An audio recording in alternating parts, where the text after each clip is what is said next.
I have a long story with social anxiety, and the cause of it is the social rejection that I have been through since day one in school.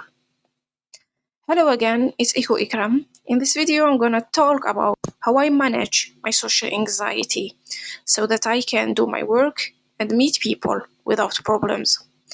I will share with you 3 tips that you can implement in your daily life that will help you manage it as well. I'm not an expert, I'm only sharing here my own experience and how I deal with my social anxiety. So, yeah, I started feeling anxious when I was in elementary school, but things were not that difficult to deal with. I still did go to school and have a normal life as anyone else. And the thing that helped me the most is the computer. Using computer, whether to watch animation or playing video games, helped me to forget about my problems. So I could manage to recharge my energy and do the same tomorrow, go to school, and so on. The anxiety was not that painful. I could bear it. I didn't even know that I'm dealing with social anxiety, even though I was always sad and felt emotionally drained. And I was a shy kid. I never talked or told anyone about my problems, even to my parent. Like I said, I only needed my computer and animation, and everything was fine. I continued like this until I reached university. And it was at that time when I decided to change things and go and make friends and meet people. The good thing is that I managed to go and meet people and even make friends. The bad thing is the anxiety that I started to feel.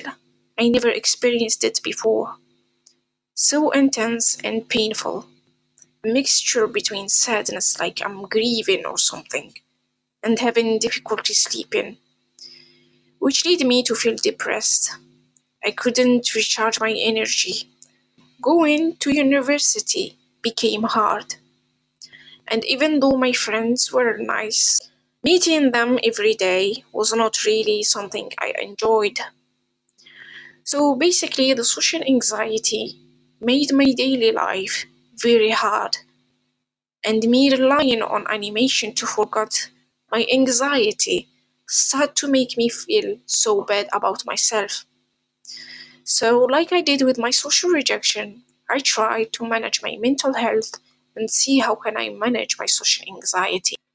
I have talked about my social rejection and how I overcome it in the previous video using 8 tips. If you are interested in it or you deal with social rejection, go and watch it. The key question: I question myself on why I feel anxious and what is the triggers that lead me to feel anxious. And this one question is game changing. The things that I noticed is that I have 4 principal types of triggers.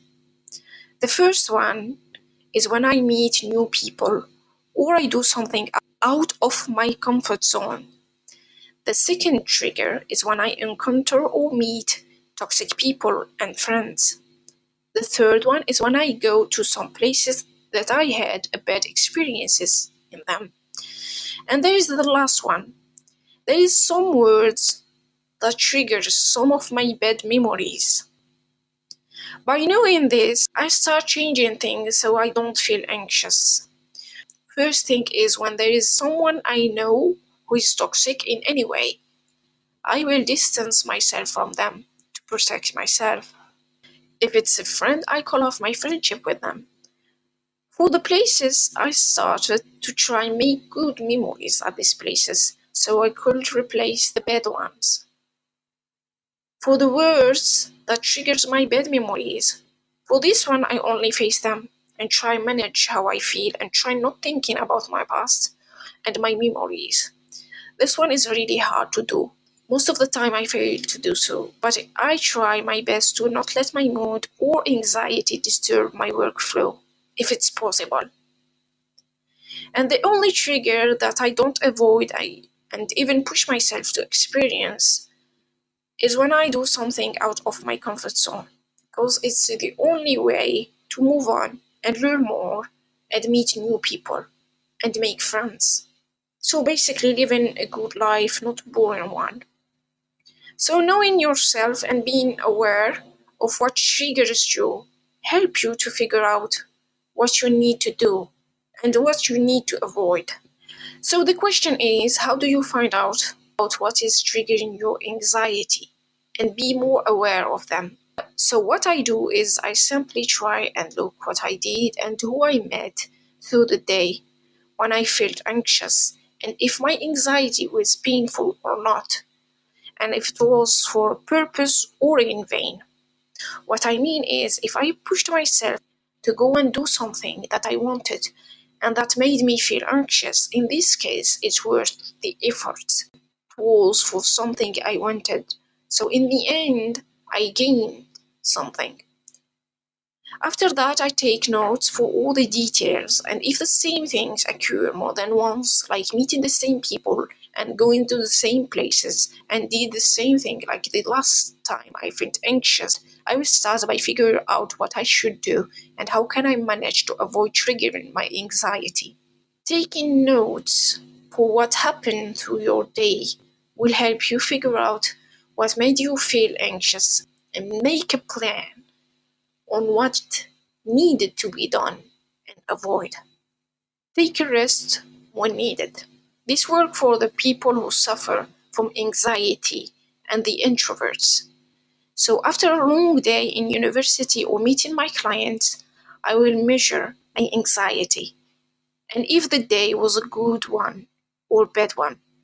If it's a good day and it didn't took me all my energy, plus I had a good night's sleep, everything gonna be okay.